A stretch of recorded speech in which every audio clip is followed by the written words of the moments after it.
అధ్యక్ష అప్పులు తెచ్చి అన్ని బిల్డింగ్స్ కట్టామని చెప్తున్నారు, చాలా సంతోషం అధ్యక్ష. ఏం బిల్డింగ్లు కట్టారు అధ్యక్ష? సెంట్రల్ జైలు కూలగొట్టిండ్రు, పురాతనమైనది నిజాం నవాబ్ కాలం నాటిది అక్కడ హాస్పిటల్ కట్టిండ్రు అధ్యక్ష. అదే హాస్పిటల్ ఊరవతల కట్టుంటే పేషెంట్లకు కూడా మంచిగా ఉంటుంది అధ్యక్ష.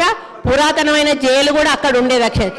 అక్కడ ఎంజిఎం ఉంది, ఎంజిఎంలో సరిగా స్టాఫ్ లేరు అధ్యక్ష. దాన్ని డెవలప్మెంట్ చేయకుండా కొత్త బిల్డింగ్ ఎందుకు కట్టారు, ఆ ప్లేస్లో ఎందుకు కట్టారంటే వీళ్ళకు పర్సంటేజ్ల కోసం కట్టారు అధ్యక్ష.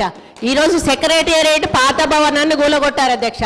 అంత పెద్ద భవనాన్ని, అన్ని కోట్ల విలువైన భవనాన్ని కూలగొట్టాల్సిన అవసరం ఏముంది అధ్యక్ష?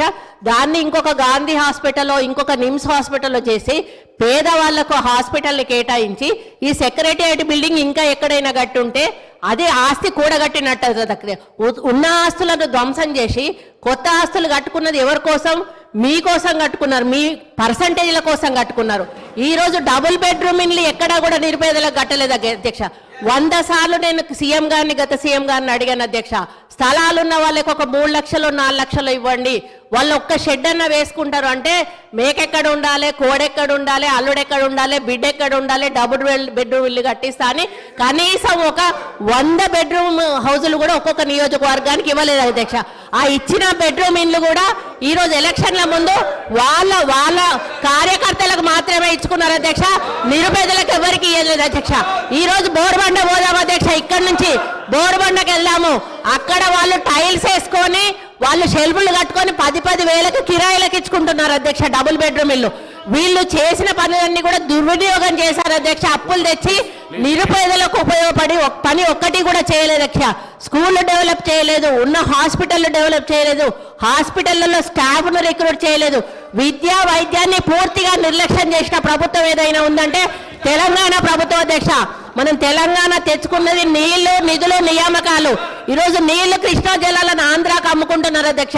ఒక్కటి నేను అడుగుతా అధ్యక్ష, పక్క రాష్ట్రాలు అన్నప్పుడు ఫ్రెండ్షిప్ గా ఉండాలి అధ్యక్ష. సీఎం కేసీఆర్ కుటుంబం అయ్యో జగన్మోహన్ రెడ్డి ఇంట్లో భోజనం చేస్తాడు అధ్యక్ష.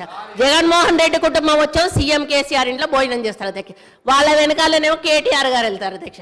మామూలుగా ఇద్దరు సీఎంలు కూర్చున్నప్పుడు తప్పకుండా వాళ్ళ చీఫ్ సెక్రటరీ, వీళ్ళ చీఫ్ సెక్రటరీ ఉండాలి. ఇద్దరి సీఎంల మధ్యలో ఏం సంభాషణ జరిగిందన్నది ప్రజలకు తెలియదు అధ్యక్ష. ఇన్నిసార్లు వీళ్ళు కలిసినా కూడా వీళ్ళు ఏం మాట్లాడుకున్నారు అనేది ప్రజలకు తెలియదు అధ్యక్ష. మళ్ళీ వచ్చినాక ఆంధ్ర మీద బయట తిడతారు అధ్యక్ష, లోపల మాత్రం భోజనాలు చేసుకుంటారు. కేటీఆర్ గారు ఏం మాట్లాడుకున్నారంటే వాళ్ళు ఏదో అభివృద్ధి గురించి మాట్లాడుకుంటున్నారు, నాకు సంబంధం లేదని వచ్చి ఈయన ప్రెస్ ముందట చెప్తాడు అధ్యక్ష. ఈ రోజు సెంట్రల్లో నీటి వనరుల గురించి మీటింగ్ పెట్టినప్పుడు ఎంతమంది ఇక్కడ నుంచి పోయారు, ఎవరెవరు పోయారు, ఎప్పుడు సీఎం పోయారు, అది ఒకసారి చెప్పమన్నాను అధ్యక్ష. ఈరోజు కేంద్రాన్ని ఎందుకు బద్నాం చేస్తున్నారు అధ్యక్ష? ఈ రోజు మోడీ గారితో మీరు సత్సంబంధాలు ఎందుకు పెట్టుకోలేదు? ఈ రోజు యాదాద్రి విషయంలో చిన్నజీఆర్ స్వామిని ఎంకరేజ్ చేశారు. ఈ రోజు ఆయన ఎక్కడో ఒకటి కట్టుకుంటే అక్కడ మోడీని పిలిచిండని ఈ రోజు మోడీని పక్కకు పెట్టేసి మోడీతో సంబంధాలు లేకుండా సెంట్రల్ ఫండ్స్ తెచ్చుకోకుండా ఈ రోజు కేంద్రం ఇవ్వడం లేదని బద్నాం చేయడం తప్ప అధ్యక్ష. ఈ రోజు కేంద్రాన్ని దూరం పెట్టింది వీళ్ళు, కేంద్రం ఫండ్స్ ఉపయోగించుకోండి వీళ్ళు. చాలా ఫండ్స్ ఈ రోజు రిటర్న్ పోయినాయి అధ్యక్ష, కేంద్ర ప్రభుత్వ నిధులు. దాని వైఫల్యం పూర్తిగా గత ప్రభుత్వాన్ని నేను చెప్తా ఉన్నాను అధ్యక్ష. దయచేసి ప్రగల్భాలు పలగకండి. ఈరోజు తెలంగాణ లాభాల బాటలో ఉన్న తెలంగాణను కాంగ్రెస్ పార్టీ మీకు అప్పచెప్పింది.